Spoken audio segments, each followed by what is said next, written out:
अस्सलाम वालेकुम रहमतुल्लाहि व बरकातुहू। सबसे पहले बहुत बहुत मुबारक हो उन खुश नसीबों को जो इस साल माशाल्लाह हज की सादत हासिल करने के लिए जा रहे हैं। बड़े खुशबख्त हैं आपको, अल्लाह ताला ने आपको शॉर्ट लिस्ट किया है। एक बहुत ज़रूरी मसला आपको बताना चाहता हूँ। एक वो प्रॉब्लम है जो कॉमनली लोगों जनरली वहाँ पे लोगों को फेस करना पड़ता है और बहुत ज़्यादा परेशानी बाद में होती है। आपको बताना चाहता हूँ वो लोग जो हज पे जा रहे हैं और हज की अभी उन्होंने शॉपिंग वगैरह करनी है, डेफिनेटली एहराम वगैरह परचेज़ करना है, वो मेरी इस बात को नोट कर लें कि जब आपने शॉप पे जाना है एहराम परचेज़ करने के लिए तो आपने फ़ौरन वहाँ पे परचेज़ करके एहराम पैकेट से ओपन करके उसको खोल के उसको पहन के आपने उसका साइज़ और उसके बाकी मामलात को अच्छे से चेक करना है, फौरी तौर पे करना है। क्योंकि होता ये है मोस्टली लोग क्या करते हैं कि एहराम पैकेट में होता है, स्टैंडर्ड साइज में होता है, परचेज तो कर लेते हैं, अपने पास बैग में रख लेते हैं, फिर जब वो एयरपोर्ट पे पहुंचते हैं फ्लाइट से पहले वो एहराम खोल के उसको पहनने की कोशिश करते हैं तो वहाँ पे फिर उनको परेशानी का सामना करना पड़ता है। या कुछ लोग जो होते हैं वहाँ सऊदी अरेबिया में पहुँच के मिना मुज़दलिफ़ा अरफात में इवन के वहाँ पे एहराम वगैरह जब उन्होंने चेंज करना होता है, या हज के लिए कुछ लोगों ने मखसूस एहराम लिया होता है कि हमने हज पे ही इस्तेमाल करना है, वहाँ पे जाके उसको ओपन करते हैं तो उनको बहुत ज़्यादा परेशानी का सामना करना पड़ता है। होता बेसिकली ये है या तो एहराम की क्वालिटी जो है वो अच्छी नहीं होती या एहराम आपके साइज से छोटा या बड़ा निकल आता। अब ये कैसे हो सकता है? ये बेसिकली इसलिए होता है कि कुदरती तौर पे कुछ लोगों के कद बड़े होते हैं, कुछ लोग छोटे होते हैं, कुछ लोग दुबले पतले होते हैं, कुछ लोग मोटे होते हैं। लेकिन जो एहराम पैकेट में आपको मिलना है उसका साइज एक ही होता है और वो स्टैंडर्ड साइज होता है, पर वो सब के लिए जो है वो सूटेबल नहीं होता। इसलिए आपने जब भी एहराम लेना है, जब भी एहराम खरीदना है तो खुदारा इन बातों का आपने बहुत ज़्यादा वहाँ पे ख्याल रखना है। आपने फौरी तौर पे एहराम को ओपन करना है, वहीं पे पहनना है।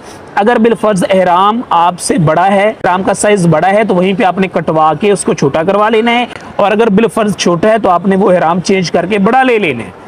ये बात आपने नोट करनी है। ये आपको वहां जाके परेशानी का सामना करना पड़ना है जो मैं आपको एडवांस में बता रहा हूँ। बहुत सारे लोगों को वहां ये परेशानी का सामना करना पड़ता है। एहराम के मामले में आपने बहुत ज्यादा कॉन्शियस रहना है और आपने यहीं से शॉप से ही एहराम को अच्छे से चेक करना है, साइज देखना है। बल्कि मैं आपको मशवरा दूंगा कि आपने हज पे जाने के लिए कम से कम 3 एहराम आपके पास होने चाहिए। ठीक है, एक जो आपने यहाँ से पहन के जाना है, एक आपके पास हैंड कैरी में होना चाहिए और एक आपका लगेज के अंदर होना चाहिए। अब हैंड कैरी के अंदर क्यों होना चाहिए? खुदा ना खासा रास्ते में फ्लाइट के अंदर भी आपको एहराम की चादर चेंज करना पड़ सकती है। ये बात आप मेरी नोट कर लीजिएगा। स्पेशली वो लोग जिनके बड़े कोई हज पे जा रहे हैं, जिनकी एज 40 साल है, 45 साल है, 50 साल है, अगर वो कोई हज पे जा रहा है तो वो मेरी बात नोट कर ले कि आपको रास्ते में एहराम की चादर खुदा ना खासा रिप्लेस करनी पड़ सकती है। बहुत सारे लोग हैं वो देहातों से बिलोंग करते हैं। जो लोग देहातों से बिलोंग करते हैं उन्होंने मोस्टली जिंदगी में कमोड यूज नहीं किया होता और उनको कमोड मतलब आता भी नहीं यूज करना। वो उनके एहराम की चादर खराब हो जाती है रास्ते में। अब वो रास्ते में क्या करेंगे फिर? तो इसलिए एक्स्ट्रा एहराम की चादर आपके बैग में होना जरूरी है। इसी तरह जब आपने हज के लिए जाना है, हज के 5 दिन होने, तब एक एहराम आपने पहन के जाना है और एक एक्स्ट्रा एहराम, कम से कम एक एहराम आपके बैग में होना चाहिए जो आपने साथ लेके जाना है।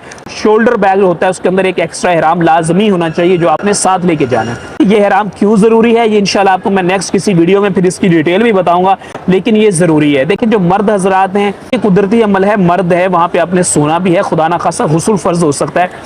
ये एहराम आपने वहां पे क्यों लेके जाना है इसकी काफी ज्यादा डिटेल्स हैं जो फिर कभी मैं आपको इंशाल्लाह किसी नेक्स्ट वीडियो में बताऊंगा। इतना बस बता देता हूं कि देखिए जो मर्द हजरात हैं उन्होंने वहां पे हालत एहराम में रहना है 8 ज़िलहिज्जा को, बल्कि अगर आपने 7 की रात को ही एहराम की नियत कर ली है और आप पे पाबंदियां शुरू हो गई तो डेफिनेटली तब से आप एहराम बांध लेंगे। 7 की रात हो गई, 8 का दिन हो गया, 8 की रात हो गई, 9 का दिन हो गया, आगे फिर रात आ गई, फिर 10 ज़िलहिज्जा को जब आपने आके बड़े शैतान को कंकरी मारनी है, जमरात पे फिर आपने कुर्बानी हलक वगैरह, फिर जाके पाबंदियां खत्म होंगी। इतने दिन आपने इतना वक्त हालत एहराम में वहां पे गुजारना है। तो इंसान है, कुदरती तौर पे कुछ भी हो सकता है, आप पे गुस्ल फर्ज भी हो सकता है, आपने सोना भी है रातों को वहां पे, तो आपके पास एक्स्ट्रा एहराम की चादर होना इंतहाई जरूरी है। मेरी बात को समझ सकते हैं आप। दूसरी बात यह है कि वहां पे वॉशरूम होते हैं, क्राउड होता है, खुदा ना खासा आपकी एहराम की चादर किसी सूरत में नापाक भी हो सकती है। क्राउड की वजह से समटाइम वॉशरूम के अंदर की सिचुएशन ऐसी होती है कि वहां पे नापाक पानी खड़ा होता है, आपका एहराम गिर सकता है, खोलते हुए गिर सकता है, या कुछ भी इवन हो सकता है। इन सारे मामला से अवॉइड करने के लिए, बचने के लिए मैं आपको मशवरा दे रहा हूं कि आपने एक्स्ट्रा एहराम अपने साथ लाजमी रखना है। जब आपने फ्लाइट में जाना है तो आपके हैंड कैरी के अंदर एक एहराम की चादर होना बहुत ही ज़रूरी है। इसी तरह जब आप फ्लाइट में होंगे तो आपके हैंड कैरी के अंदर एक एक्स्ट्रा एहराम की चादर होना इंतहाई ज़रूरी है। इंशाल्लाह आपको वहाँ पे परेशानी का सामना नहीं करना पड़ेगा और ये आपके लिए बहुत ज़्यादा हेल्पफुल भी होगी। इन बातों को आपने जहन में रखना है परेशानी से बचने के लिए। एहराम के मामले में बहुत ज़्यादा आपने कॉन्शियस रहना है। यकीन करें, मेजोरिटी हमारी वो होती है जो बेचारे देहातों से होते हैं, उनको पता नहीं होता। कमोड यूज़ करते हुए जहाज़ के अंदर ठंडक बड़ी होती है, कूलिंग होती है, अक्सरियत को वैसे शुगर होती है, मुख्तलिफ बीमारियों में मुब्तला होती हैं, तो वो एहराम ना पा कर बैठते हैं। सेकंडली, वो जब वॉशरूम में वहाँ पे जाते हैं तो उनको पता ही नहीं होता कि हमने करना क्या है। तो वो एहराम को खोलते हैं, उठाते हैं, पकड़ते हैं, बैठते हैं। इसी दौरान एहराम भी नापाक और वो खुद भी नापाक हो जाते हैं। इन सारे मामलात से अगर आपने बचना है, मैं आपको मशवरा दूंगा, आपने सारे मामलात को सीख के जाने, हज की प्रॉपर ट्रेनिंग लेके जानी है। हर एस्पेक्ट से आपने हज को कम्प्लीटली सीखना है, हर मामले को आपने सीखना है। इसके लिए आप इस चैनल पे अपने क्वेश्चंस जो भी हज से रिलेटेड आपके माइंड में है, आप वो पुट कर सकते हैं। मेरा नंबर स्क्रीन पे दिया है, इस पे भी आप सेंड कर सकते हैं। इंशाल्लाह ताला मैं आप पूरी कोशिश करूंगा कि 1 बाय 1 हर क्वेश्चन को आंसर करूं। इसके लिए आपने मुझे व्हाट्सएप पे जस्ट लाइक एक वॉइस मैसेज भेजना है या SMS भेजना है। कॉल से आपने अवॉइड करना है। अल्लाह पाक सबके लिए आसानियां पैदा फरमाए, सबको बार बार हज बैतुल्लाह की सआदत नसीब फरमाए, बार बार रोज़े रसूल सल्लल्लाहु अलैहि वसल्लम पे हाजिर होकर दुरूद सलाम कसरत से पढ़ने की भी सआदत नसीब फरमाए। आमीन या रब्बुल आलमीन। अस्सलामु अलैकुम व रहमतुल्लाहि व बरकातहू।